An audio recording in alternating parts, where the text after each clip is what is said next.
एक बार आपका स्वागत करता हूँ सगुन फिज़िक्स क्लासेस पर। तो जैसा कि आज फर्स्ट डे हम स्टार्ट करेंगे ट्वेल्थ की फ़िज़िक्स, और ट्वेल्थ की फ़िज़िक्स में दो पार्ट हैं, एक फ़िज़िक्स फर्स्ट, फ़िज़िक्स सेकंड। तो जो फ़िज़िक्स फर्स्ट है उसमें इलेक्ट्रिसिटी है, तो हमें आज फ़िज़िक्स फर्स्ट के बारे में ही अध्ययन करना है, ठीक है। तो फ़िज़िक्स फर्स्ट में भी 3 पार्ट किए गए हैं। तो अगर हम बात करेंगे फ़िज़िक्स फर्स्ट के बारे में, तो फ़िज़िक्स फर्स्ट, तो अगर फ़िज़िक्स फर्स्ट के बारे में बात करें तो फ़िज़िक्स फर्स्ट में 3 भाग हैं। नंबर 1 अगर बात करें तो सबसे पहला है स्थिर आवेश। क्या बेटा? स्थिर आवेश। स्थिर आवेश। तो अगर स्थिर आवेश के बारे में बात करें कि स्थिर आवेश के बारे में जब अध्ययन करना होगा तो क्या पढ़ेंगे, तो है ना। तो स्थिर आवेश के बारे में जब अध्ययन करेंगे तो सिर्फ और सिर्फ हम पढ़ेंगे वैद्युत क्षेत्र के बारे में। किसके बारे में? वैद्युत क्षेत्र के बारे में। वैद्युत क्षेत्र मतलब ये कि अगर कोई चार्ज रेस्ट पोजीशन में है, रुका हुआ है, अगर कोई चार्ज रेस्ट पोजीशन में है अर्थात रुका हुआ है, तो वो सिर्फ और सिर्फ वैद्युत क्षेत्र उत्पन्न करेगा, ठीक है ना। रेस्ट पोजीशन में अगर कोई चार्ज है तो वो सिर्फ क्या उत्पन्न करेगा? वैद्युत क्षेत्र। उसके बाद सेकंड पे हम आते हैं समान चाल से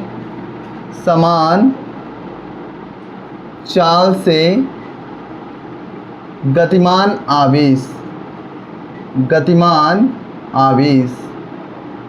समान चाल से अगर कोई गतिमान आवेश है तो वो सिर्फ और सिर्फ उत्पन्न करता है वैद्युत क्षेत्र, और इसके साथ वैद्युत क्षेत्र के साथ साथ वैद्युत क्षेत्र प्लस चुंबकीय क्षेत्र। वैद्युत क्षेत्र के साथ साथ आपका क्या उत्पन्न करता है? वैद्युत क्षेत्र प्लस चुंबकीय क्षेत्र। अगर उसके बाद हम बात करें नंबर 3, अगर त्वरित चाल से गतिमान है बेटा, त्वरित चाल से अगर गतिमान है, तो वह उत्पन्न करेगा क्या? वैद्युत क्षेत्र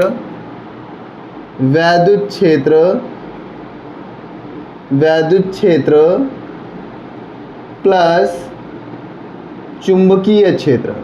वैद्युत क्षेत्र प्लस चुंबकीय क्षेत्र, और इसके साथ साथ उत्पन्न करेगा वैद्युत चुंबकीय तरंगे। वैद्युत चुंबकीय तरंगे, ठीक है। तो फिजिक्स फर्स्ट में आवेश को 3 भागों में हमें पढ़ना है।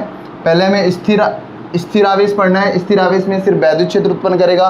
उसके बाद समान चाल से गतिमान आवेश, तो वहाँ पर वैद्युत क्षेत्र और चुंबकीय क्षेत्र के बारे में अध्ययन करेंगे। और उसके बाद जब त्वरित चाल से गतिमान होगा तो वैद्युत क्षेत्र, चुंबकीय क्षेत्र और वैद्युत चुंबकीय तरंगों के बारे में अध्ययन करेंगे, ठीक है। एक बार फ्रेम चेक कर लेते हैं।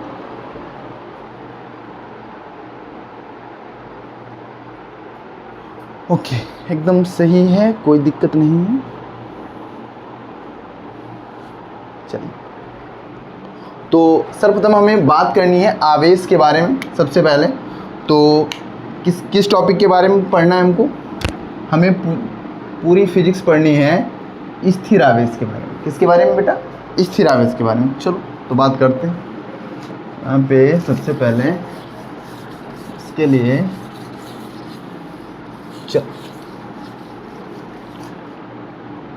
तो स्थिर आवेश के बारे में हमें पढ़ना है। चल, तो जो पहला चैप्टर है, लेसन फर्स्ट है, वो वैद्युत आवेश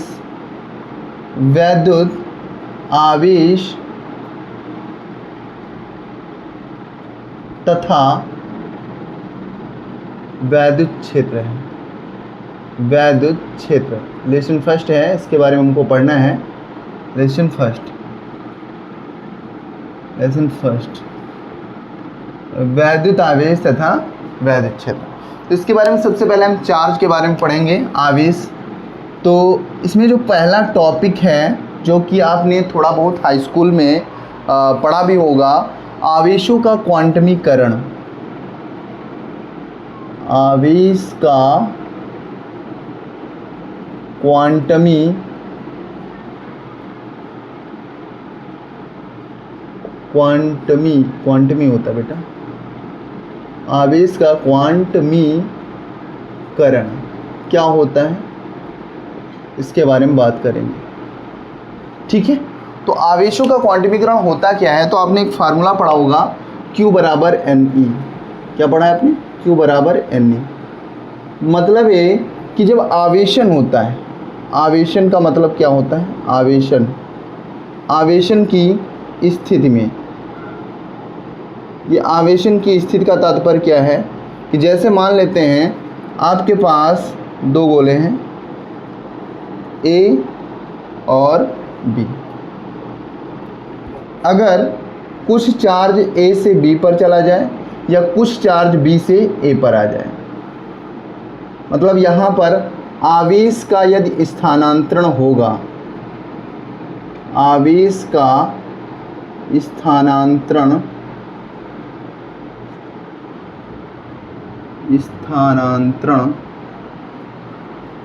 अगर आवेश का स्थानांतरण होगा तो हमेशा इलेक्ट्रॉनों के, है ना, इलेक्ट्रॉनों का देखो पूर्ण संख्या के गुणज में होगा, पूर्ण संख्या के गुणज में होगा। ऐसा नहीं हो सकता कभी आधा इलेक्ट्रॉन चला जाए या आधे से भी कम चला जाए, ऐसा संभव नहीं है। ठीक है, तो उसके बाद हम बात करेंगे यहाँ पर कि अगर मान लो सपोज कभी आपसे पूछ लिया जाए कि आवेश क्या है, आवेश, तो आप लिख सकते हैं आवेश क्या है, आप लिख सकते हैं आवेश किसी पदार्थ का वह गुण है या किसी धातु का वह गुण है जिससे वह इलेक्ट्रोमैग्नेटिक इफेक्ट यानी वैद्युत चुंबकीय प्रभाव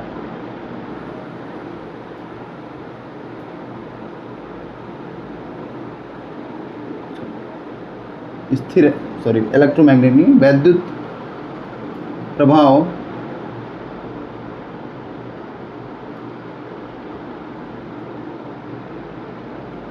प्रदर्शित करता है।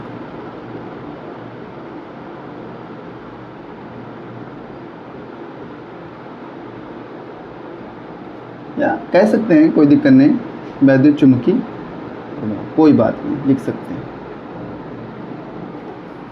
उसके बाद क्या है कि आवेश का जो मात्रक होता है उसके बारे में अगर पढ़ना हो तो आवेश का मात्रक यानी यूनिट, तो आवेश का जो सबसे कह सकते हैं प्रचलित मात्रक यानी एसआई यूनिट जो होता है वो होता है बेटा कूलाम। आवेश का जो मात्रक होता है वो कूलाम होता है। ठीक है, उसके बाद अगर हम बात करें आवेश का मात्रक तो कूलाम हो गया भैया, है ना। उसके बाद अगर हम बात करें कि आवेश का मात्रक तो कूलाम हो गया, लेकिन आवेश का सबसे छोटा मात्रक,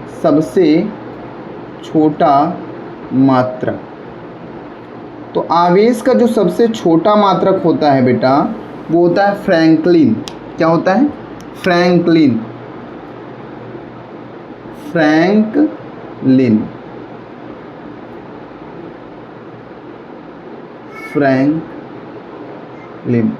ठीक है, फ्रैंकलिन।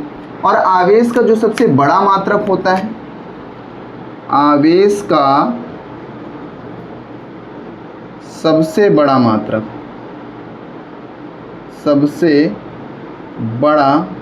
मात्रक, जो आवेश का सबसे बड़ा मात्रक बेटा होता है वो होता है फैराडे।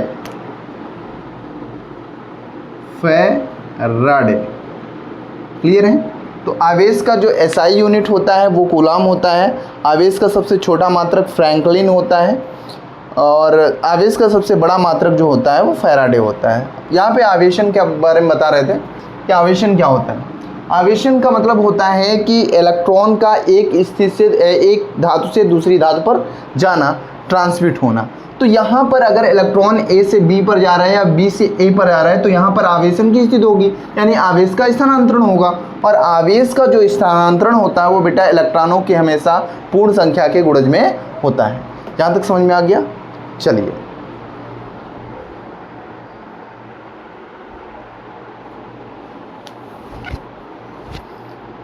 चलिए देखते हैं। तो यहाँ पर इसके बाद क्या है कि अगर आवेशन, इसके बाद हम बात करेंगे कि यहाँ पर अगर सपोज मान लो कि इलेक्ट्रॉन ए से बी की ओर जा रहे हैं, यदि इलेक्ट्रॉन ए से बी पर जा रहे हैं,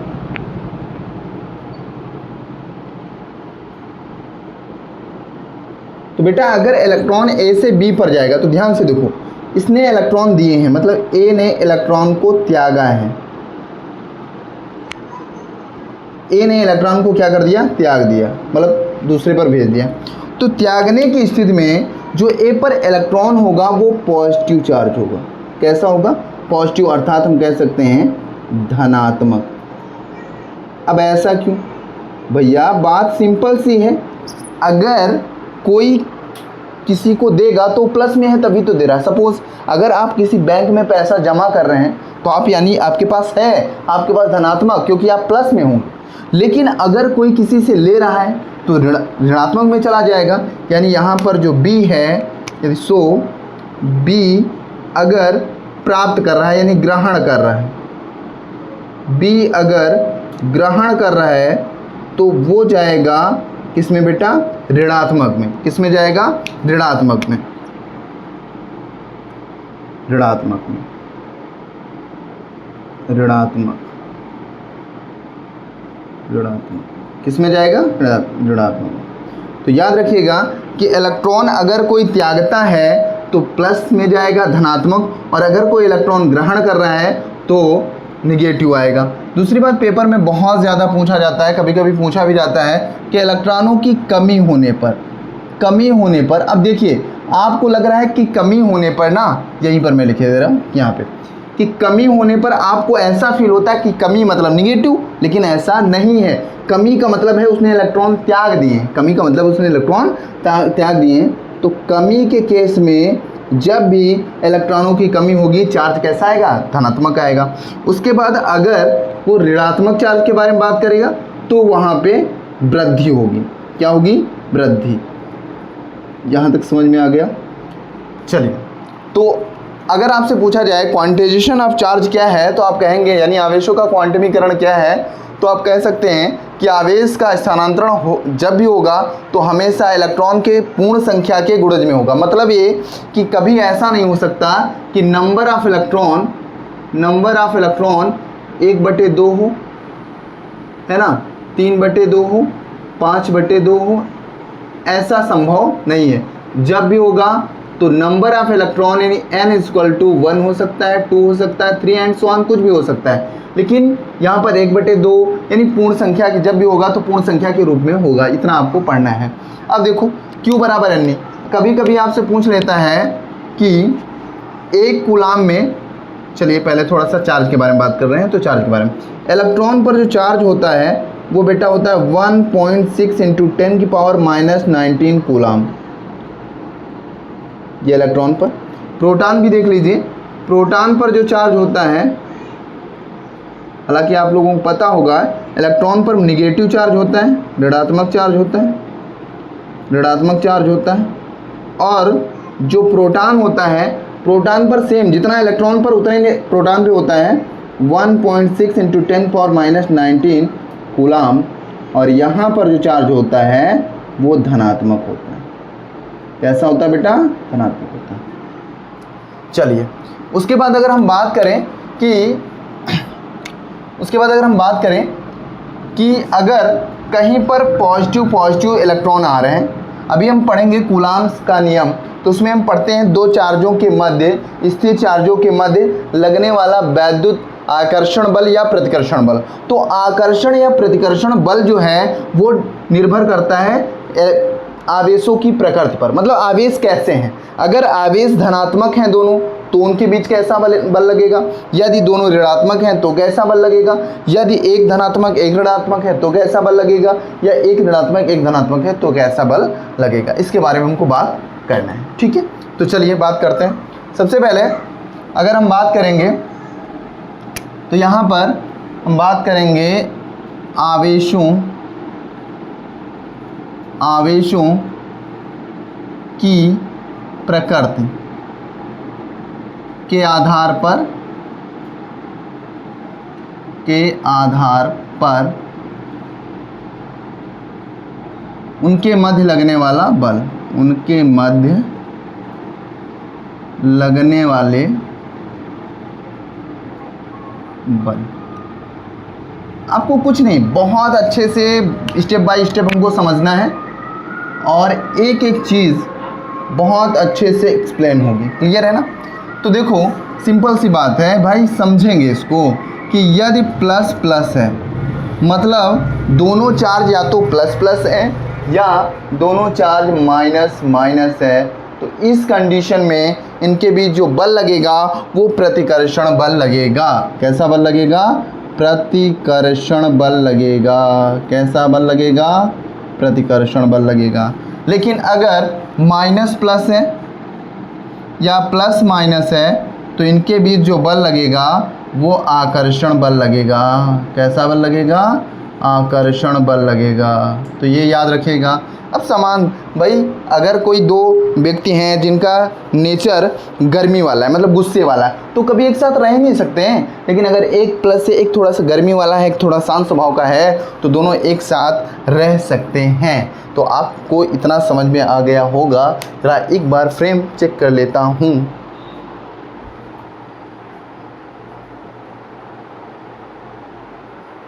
ठीक है, बाकी सब बढ़िया। तो आवेशों का क्वांटमीकरण समझ में आ गया। सबसे पहले हाँ, आवेश का मात्रक कूलाम, सबसे छोटा मात्रक फ्रैंकलिन होता है, सबसे बड़ा मात्रक फैराडे होता है। उसके बाद कभी कभी आपसे ये पूछ सकता है कि इलेक्ट्रॉन त्यागने पर कैसा होगा, तो धनायन होगा। इलेक्ट्रॉन ग्रहण करने पर ऋणायन होगा। या ये कह सकते हैं कि जब भी इलेक्ट्रॉनों की कमी होगी तो धनायन चार्ज आएगा, और अगर किसी तरह से इलेक्ट्रॉन पे क्या हो रहा है बेटा, कमी वृद्धि हो रही, तो वहाँ पर ऋणायन आएगा। उसके बाद अगर आपसे पूछा जाए क्वांटाइजेशन ऑफ चार्ज यानी आवेशों का क्वांटमीकरण क्या है, तो हम लिख सकते हैं कि जब इलेक्ट्रॉनों का स्थानांतरण होता है एक धातु से दूसरी धातु पर, जब इलेक्ट्रॉनों का एक धातु से दूसरी धातु पे स्थानांतरण होता है तो हमेशा पूर्ण संख्या के गुणज में होता है बेटा, पूर्ण संख्या के गुणज में होता है। और इसे ही हम कहते हैं आवेशों का क्वांटमीकरण। मतलब ये कि इलेक्ट्रॉन हमेशा एक जाएगा, दो जाएगा, तीन जाएगा, चार जाएगा। कभी ऐसा नहीं हो सकता कि इलेक्ट्रॉन 1/2 चला जाए, 3/2 चला जाए, 5/, ऐसा संभव नहीं है। क्लियर है ना। उसके बाद अगर बात करें आवेशों की प्रकृति के आधार पर जो उनके बीच फोर्स लगता है, जो अगला हम अभी पढ़ेंगे कूलाम का नियम, तो कूलाम के नियम में अगर हमें पढ़ना है तो आवेशों की प्रकृति के आधार पर उनके मध्य लगने वाला बल दो प्रकार से हो सकता है। या तो वो प्रतिकर्षण बल होगा बेटा, और या तो वो आकर्षण बल होगा। अब बात करेंगे प्रतिकर्षण बल और आकर्षण बल के बारे में। तो अगर दोनों चार्ज प्लस प्लस हैं और दोनों चार्ज माइनस माइनस हैं तो उनके बीच प्रतिकर्षण बल लगेगा। लेकिन अगर एक चार्ज प्लस है दूसरा चार्ज माइनस है तो उनके बीच आकर्षण बल लगेगा। और यहाँ तक आपको विधिवत समझ में आया होगा। अगर कुछ नहीं समझ में आया है तो नीचे कमेंट कर दीजिएगा। और आशा करते हैं कि जो कुछ भी आज फर्स्ट लेक्चर में पढ़ाया गया, हालांकि ये थोड़ा सा छोटा वीडियो है, लेकिन आप यहाँ तक कंप्लीट करिए। देखते हैं थोड़ा सा कि कैसा वीडियो क्वालिटी वगैरह चेक करते हैं एक बार। और इसी के साथ बस एक बार और आपसे रिक्वेस्ट करना चाहता हूँ कि वीडियो को शेयर करें, कमेंट करें, वीडियो पर लाइक करें और ज़्यादा से ज़्यादा लोगों को फॉरवर्ड करें यानी शेयर करें, है ना। तो एक बार फिर से क्लास में अगर क्लास देख रहे हैं तो क्लास में को देखने के लिए बहुत बहुत धन्यवाद। Thank you, bye.